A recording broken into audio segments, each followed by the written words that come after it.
Hi. Millions of people are being killed by lying to disarm Ukraine. It had nuclear weapons that were disarmed in the 1990s. Everyone said it would be safe from Russia. Russia's a wonderful country. It's got a wonderful culture. It will never be a problem. It never has been a problem. Never will be a problem. And they said that this is this kind of attitude that happened before in history in the 1930s. 1927, Philip Noel Baker gave a BBC address. Now, he won a medal in some Olympics for running. He was an athlete, and he used his reputation and that to go into getting the UK to disarm, to allow Hitler to start World War II. So he was given a Nobel Peace Prize. These murderers have been murdering people for a long time. It's not recent. Professor Kendall tried to debunk the lying about gas warfare in the 1930s in a book called Breathe Freely, published in 1930. I've given an extract to it. It's linked in the page giving the declassified secret volume 92 report of the Strategic Bombing Survey of World War II, the effects of the atomic bomb on Hiroshima, Japan. Not the effects of the atomic bomb on Hiroshima and Nagasaki, which is completely lies. That was unclassified. The secret one, which is completely the opposite, but tells you the firestorm was caused by overturned charcoal braziers. All these weapons disarmament people in the 1930s murdered millions of people in World War II by getting Britain to disarm. You say, oh no, it was Hitler. It was Hitler. It was Hitler. They enabled Hitler. They were the enablers.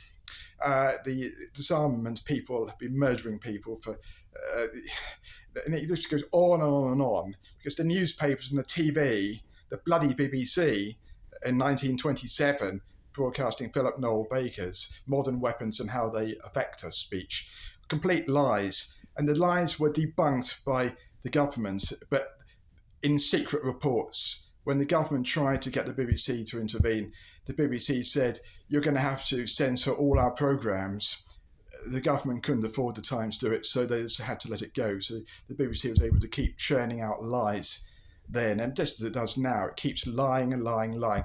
When will the BBC ever make a programme debunking the lies about the Gladstone and Dolan book, The Effects of Nuclear Weapons, which is used by the disarmament people? When will it show that the book doesn't even mention the neutron bomb? Any credible deterrent is not mentioned. No military effects are mentioned.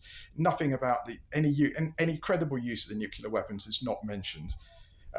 Now, Professor Kendall, in his book Breathe Freely, he gives figures for mustard gas exaggerations from the 1930s, the ones that caused World War II by getting us to disarm, while Hitler was secretly rearming and starting wars, invasions, which of course, it's often said that Hitler started World War II. Well, it wasn't. It was Britain declared war. Hitler said, look, if you stay out of this, maybe we can come to some arrangement. And that's what Lord Halifax and our people were trying to go along with. They wanted to appease Hitler even into World War II. So we wanted to fight them to stop, because we could see where it was going by that time. Now, what I'm claiming here, and it's not a claim, it's just pointing out the evidence. Professor Kendall tried in 1938 to explain this all in his book Breathe Freely. He finds for mustard gas the exaggeration factor is 360 million. Now, what this is a comparison between what the anti-nuclear, anti-chemical warfare, anti-weapons of mass destruction, let's say, in the 1930s. The weapons of mass destruction was gas and incendiaries, high explosives. The other things people were exaggerating at those times. And if you have enough of them, it's the same thing as a nuclear result. What's the difference between fallout and mustard gas on your skin? Probably a lower effect from the fallout than from the same amount of mustard gas, the blistering and so on. You can argue the toss about, whether being killed by one thing is worse than the other and what the effects of radiation are. But there is evidence on it, which I put on the Internet Archive, as I say. Gladstoneblogspot.com gives all the links. It has done since 2006. People are just ignoring it to a large part. It's had over 2 million views, but it's not getting on TV. It's not getting to debunk anyone. The liars are still killing people. The disarmament, the whole of America is funding a huge amount of disarmament crap to try to help this, I should call him Hitler, but Putin. And not just him, it's the guy in Iran and North Korea, Kim Jong-un. And there's a lot of these thugs trying to use nuclear intimidation. Unless you take the facts properly, you're not going to get over it. Anyway, 360 million was the exaggeration factor of mustard gas, given if you look at the calculations and results for the book Breathe Freely by Professor Kendall, who worked on gas warfare for the Americans in World War One in France. He was a chemist, an expert on this. And what he found was that the exaggeration was what there were people, anti-chemical warfare people, the disarmers, the Noel Baker, Norman Angel, Baldwin, Chamberlain, all these thugs who wanted this to get in the bed of Hitler, or to be friends of Hitler, or to sort of have that sort of relationship. What they wanted to do was to say one ton of mustard gas could theoretically kill so many millions of people. What Kendall points out was in World War One, just with simple gas masks, it took 1 ton, it took not 1 ton, I think 40 tons or something of mustard gas to kill one person. So when you divide the ratio, the correct figure by the ratio, it's an exaggeration by 360 million. Now in World War II, Hitler stockpiled 12,000 tons of Taban nerve gas discovered by Gerald Schrader in December 1936. So it's produced in Germany from 42 to 45. Did he use the 12,000? Now, that took the lethal dose, in theory, for Taban nerve gas is under 1 milligram. So, you can do under 1 milligram is what, 10 to the minus 9 of a ton. So you do a comparison between 12,000 divided into 10 to the minus 9. You're dealing with sort of 10 to the power 13 people killed.